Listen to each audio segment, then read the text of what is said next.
राष्ट्र सह्याद्री, आवाज जनतेचा, प्रयत्न जनहिताचा। संगमनेर तालुक्यातील डिग्रस येथे काल दिनांक 13 मे 2026 रोजी झालेल्या वादळी वारा आणि मुसळधार पावसामुळे दुर्दैवी घटना घडली। महादू दगडू माळी वय वर्ष 64 हे आपल्या राहत्या घरात असताना दुपारी 5:30 वाजण्याच्या सुमारास अचानक घराची भिंत कोसळली।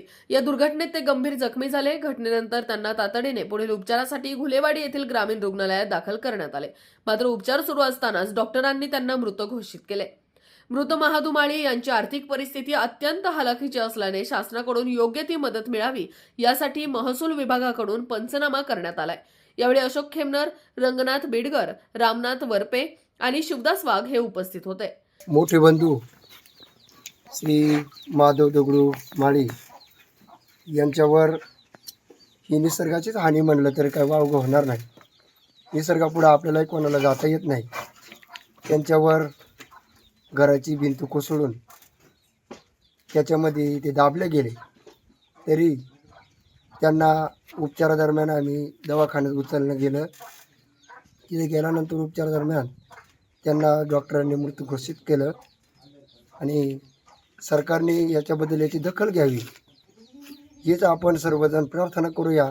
आणि अत्यंत तातडीनं तलाठी असेल, आपल्या गावाचे सरपंच असतील, यांनी बी त्याची दखल घेऊन आणि आमच्यापर्यंत ही चांगल्या पद्धतीनं सेवा त्यांनी दिली आणि सरकारने चांगली भरीव मदत करावी, त्यांच्या कुटुंबाला एक मोठा आधार राहील, एवढंच मी दोन शब्द बोल। तसे ते 5-5:30 वाजेच्या दरम्यान जो मुसळधार वारा व पाऊस झाला त्यामध्ये डिग्रस येथील खातेदार महादू दगडू माळी यांच्या गट नंबर 484 मध्ये असलेल्या राहत्या घराची भिंत त्यांच्या अंगावर कोसळून ते गंभीररित्या जखमी झाले होते।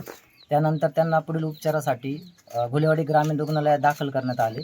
त्या ठिकाणी डॉक्टरांनी त्यांना मृत घोषित केले। त्यामुळे त्यांच्या कुटुंबाची जी हानी झालेली आहे त्यातून त्यांना सावरण्यासाठी शासनाच्या वतीनं त्यांना योग्य ती भरीव मदत मिळण्याकामी आज सकाळपासूनच ग्रामसेवक, तलाठी व सर्व शासकीय यंत्रणा या ठिकाणी उपस्थित असून त्यांना लवकरात लवकर शासकीय मदत मिळेल यासाठी सर्व प्रयत्न करत आहोत। तरी शासनाने देखील या घटनेची दखल घेऊन त्यांना लवकरात लवकर मदत मिळावी अशी मी शासनाकडे मागणी करतो। राष्ट्र सह्याद्री न्यूज साठी प्रतिनिधी सोमनाथ डोळे। राष्ट्र सह्याद्री, आवाज जनतेचा, प्रयत्न जनहिताचा।